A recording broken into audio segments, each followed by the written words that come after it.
Искра фитила май запали и изгасна изведнъж, като в река.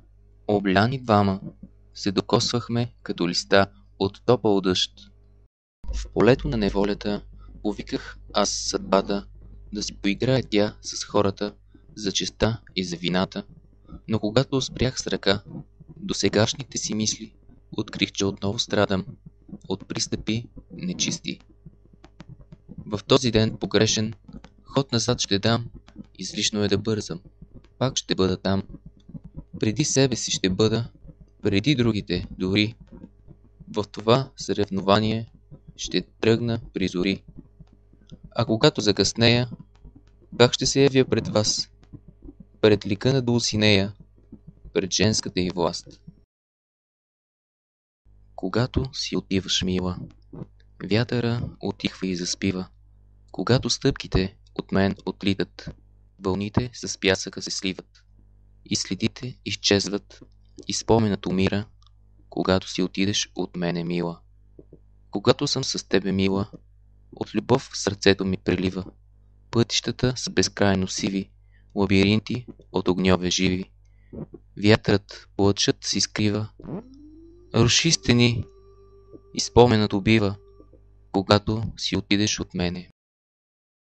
Неусетно беше станало 12 часа в полунощ. Пепеляшка се сети какво й беше казала кръстницата и побърза да си тръгне. Искаше се да остане още малко при принца да потанцува, но трябваше да тръгва.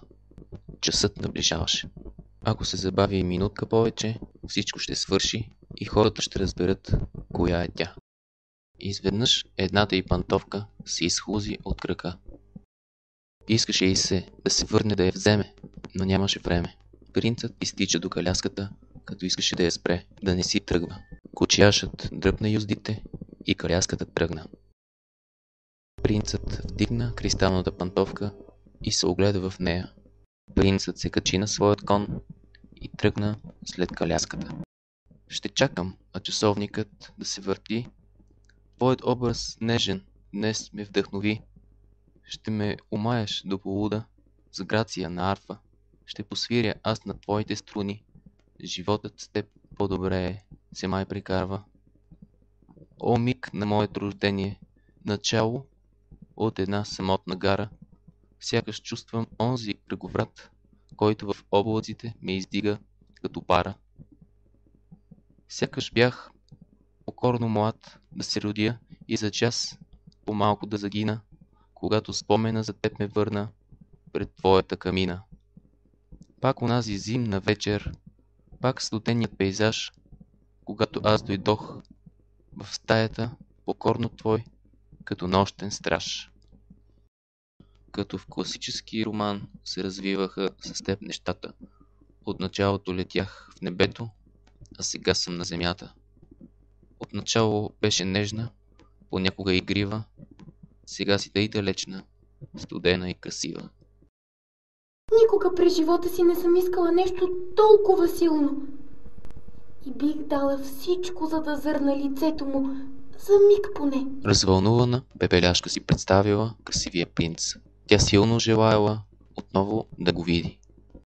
Никога през живота си не съм искала нещо толкова силно. И бих дала всичко, за да зърна лицето му, за миг поне. Танцувай, о, фейо, с грация сладка, щом гори с нагата ти нежна и гладка. Има смисъл да знаеш, и това не е края. Ще те намеря, и то скоро, в сърцето го зная. Не зная умора, не зная ни сън. Ще стоя под прозореца ти, ще те чакам навън.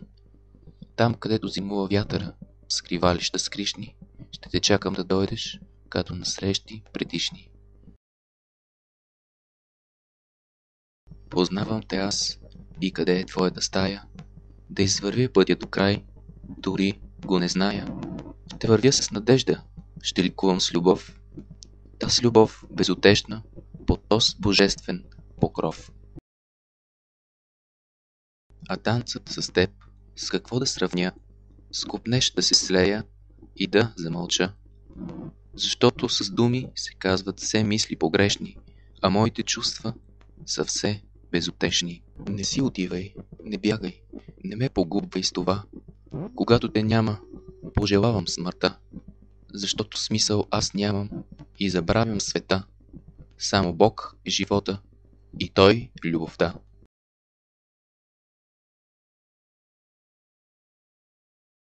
На масата слагаш да пием кафе. Пантовката твоя ще ни събере. Изпратих придворен, доверен слуга да примери пантовката на всяка дама в града. Макар, че аз знаех, че това бе ти, онази, която аз срещнах, когато се разхождах преди. Затова таз пантовка на твоите сестри бе голяма или малка и неудобна дори. Отнесох пантовката и пророних сълза. Ти извади другата, аз да сравня, че друга подобна няма в света, тъй истинска и единствена моя жена. Сега танцувай и радвай се, избраннице моя, бъди все игрива, зарадвай покоя. Аз знам и твой съм, и ти ще си моя, по-прекрасна от Мадона и картина на Гоя.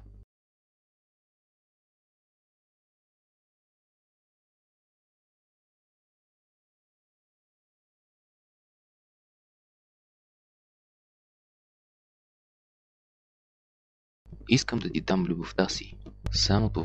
Само това има значение. Да разбера колко е нужно да бъда с теб, вдъхновен, напоен във всеки нов ден. Ще се омъжиш ли за мен? Да! И така, ние се оженихме и живяхме много щастливо.